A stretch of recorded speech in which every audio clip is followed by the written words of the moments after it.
Hello மக்களே, இந்தியான் காணொளி என்ன தெரியுமா? மண்ணெண்ணெய் பெட்ரோலை விட இப்போ தேங்காய் எண்ணெய் விலை கூடிட்டு, அதால் இன்றைக்கு எங்கட விட்டு இருக்கிற தென்னை மரங்களில் ஒட்டி கிடக்கிற கொப்பரா தேங்காயை பொறுக்கி குமிக்க போகிறோம். கொப்பரா ஊதுறதுக்காக எங்களோட சேர்ந்து நீங்களும் கொப்பரா பொறுக்க வாங்க. பின்னேற வெயில் மண்டையை பிளக்குது, மூளை உருகி மூக்கால வரம் போல கிடக்குது. பார்த்தீங்கன்னா இனி இதில் தேங்காய் முழுதும் பொறுக்கி இதுக்கு சேர்த்துக்களால் போகணும். வாங்க. எங்கட வீட்டில் தென்னம்பிள்ளைகள் எல்லாம் நாங்கள் இடம்பெயர்ந்து வந்து தான் வச்ச. நாங்கள் இடம்பெயர முதல் எங்கட காணியில் 80 தென்னம்பிள்ளை பாலை வந்து தேங்காய் காய்க்கிற பதத்தில் இருந்தது. நாங்கள் வரைக்கில் ஒற்று தென்னம்பிள்ளை இல்லை, அவ்வளவுமே யானை அடிச்சிட்டுது. இப்போ இதை யானைகிட்ட இருந்து நாங்கள் பாதுகாக்கிறதுக்கு சரியாக பாடுபடுறோம். இதில் ஒரு தேங்காய் கொப்பரை பார்த்தீங்களா, கிழங்கையில் பார்த்தீங்களா காஞ்சி போய் கிடக்கு. இப்போ நாங்கள்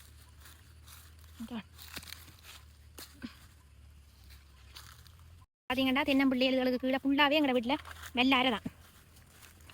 இங்கே அன்னாசி முளைச்சிருக்கு பாருங்க. அன்னாசி நாங்கள் முதல்ல ஒரு அன்னாசி வச்சு அது பிடுங்கி வெட்டி சாப்பிட்டு அது இந்த கண்டு தான். இது எப்படி இருக்கண்டு இந்த இல்லையே பாருங்க. இது வந்து அந்த ஆறுகளில் இருக்கும் இங்கே. ஆனால் இது குரோட்டன்னு சொல்லி கடையிலையுமே விலைக்கு விற்கணும். இது எங்களோட சைட்டில் முளைச்சிருக்கு. பொறுக்குவோம். எங்களோட நாய்க்குட்டியை குளிப்பாட்டி விட்டாள் தங்கச்சி. அவர் வந்து இதுக்குள்ள கிடக்குறேன். எங்களுக்கு பின்னாலே வந்து கத்தி கொண்டு இருக்க முடியாது. ஒரு தேங்காயும் இல்லையோ?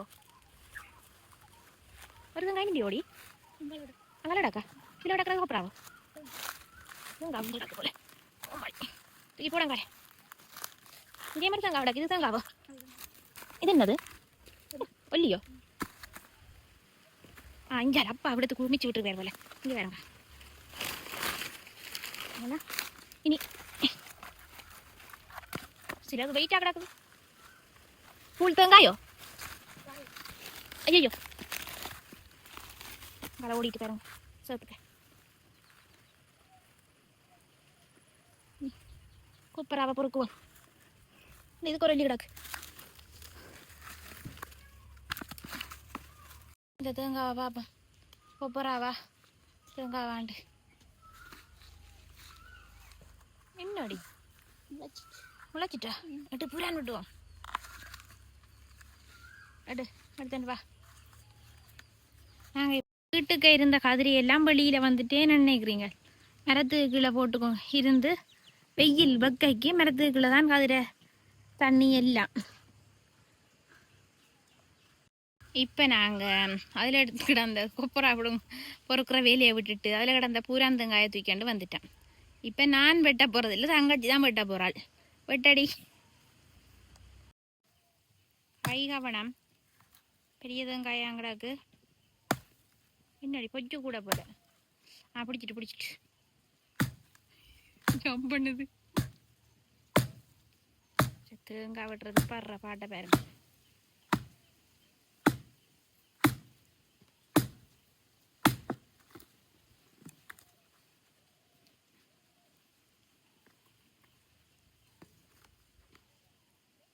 பூரான் இருக்கோ இருக்கா? இப்படித்தான் மக்களே. நாங்கள் இருக்கா கொப்பரா கொத்தைகளை வந்த புதுசில் எங்களோட காணியில் நிறைய கொப்பரா கொட்டிக்கு வந்தது தானே.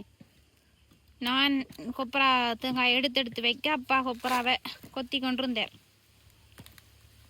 ஒரு கூழ் தேங்காயை எடுத்து வச்சு விட்டேன் நான். எப்படி இருக்காண்டு அவ்வளோதான். கொத்தின கையோட அப்பாட கண் கிண்ணெல்லாம் அந்த கூழ் அடித்து கொஞ்ச நேரம் அப்பா அப்படியே கண்ணை பற்றியான்னு கீழே இருந்துட்டேன். பார்த்தீங்களோ கொஞ்சம்தான் வந்திருக்குது பூரான். இப்போ சாப்பிடுவோம். இந்தியாவில எல்லாம் பூரான விற்கினம் ரோட்டு வழியை பார்த்தேன்.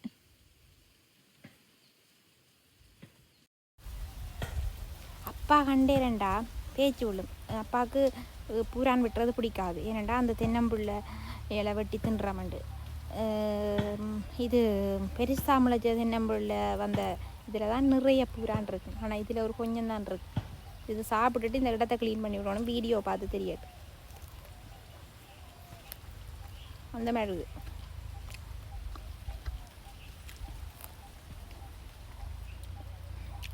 நல்ல இனிப்பாக இருக்குது.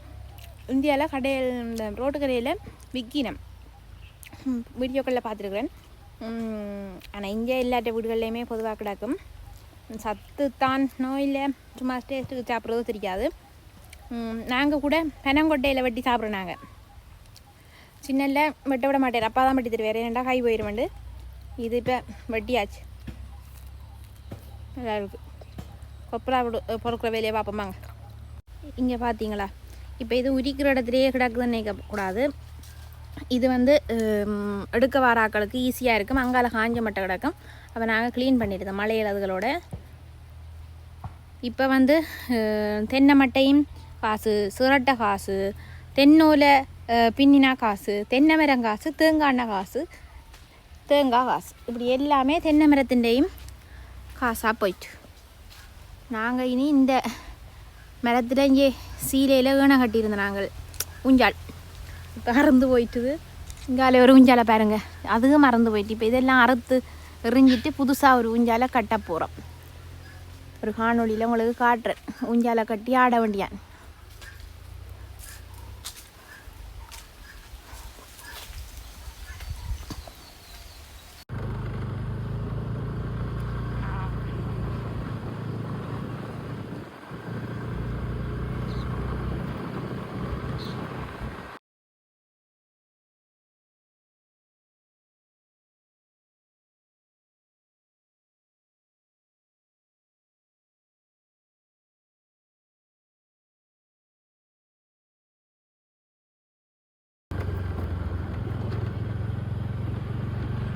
தேடி பாதையை பெருமை இதுக்குள்ள மோட்டர் சைக்கிள் ஓடுறேன்டா, அவ்வளோ கஷ்டம். மாடை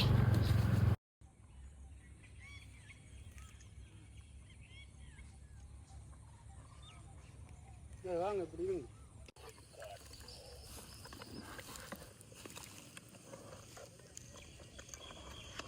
இப்போ எங்கே போகிறேன்டா மக்களே, கொப்பரா பொறுக்கி கொண்டு வந்த நான் மச்சியாக்களின் வயலுக்குள்ளே இருக்கிற வைரவருக்கு வந்து பூசை பொங்கல்ன்ட்டு சொன்னது. அப்போ நான் மறந்து போனேன். அப்போ டக்கண்டு வலிக்கிட்டு கோயிலுக்கு போகிறேன்.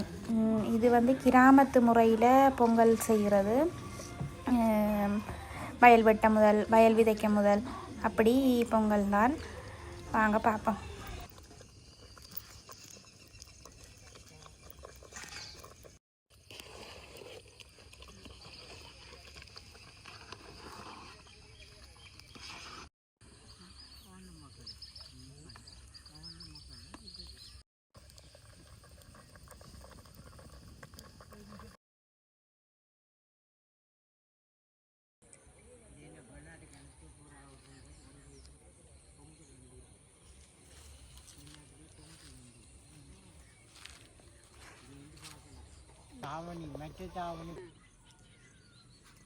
கிராமிய தெய்வ வழிபாடு, வயல்கள் குளங்கள் அதுகளில் வந்து குல தெய்வங்கள் மாதிரி வச்சு வழிபடுறது. இப்போ எங்களுக்கு வழிபடுற மாதிரி வைரவர் வச்சிருக்கணும்.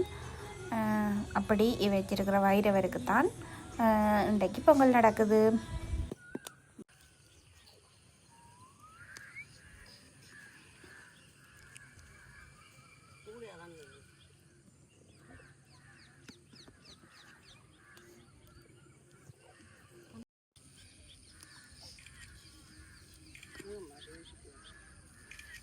எப்படி இருக்குன்னு பாருங்களா, சூரியனுக்கும் வயல் இதுக்குமே நல்ல வடிவாக இருக்குது.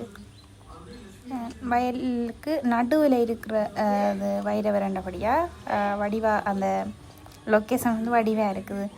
அந்தி சாயும் பொழுது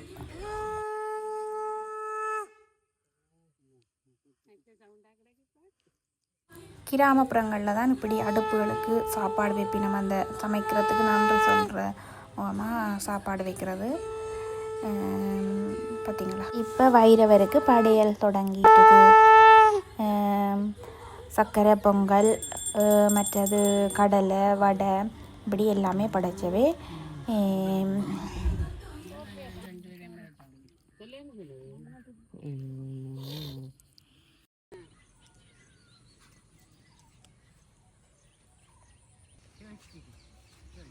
வைரவருக்கு வடமாலையும் போட்டாச்சு. வைரவர் பூசைக்கு வடமாலை இல்லாமலா?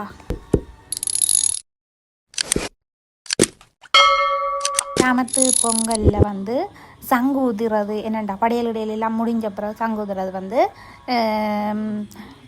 இது கிராமிய வழிபாடு. இப்போ நாங்கள் பொங்கி இருக்கிறோம் என்றதை அயலவர்களுக்கு பக்கத்தில் உள்ள ஆக்களுக்கு தெரியப்படுத்துறது. சங்கு ஊதுற சத்தம் கேட்டுட்டு சரி பொங்கல் ஆக்குமண்ணி வச்சுட்டு வருவீனம்.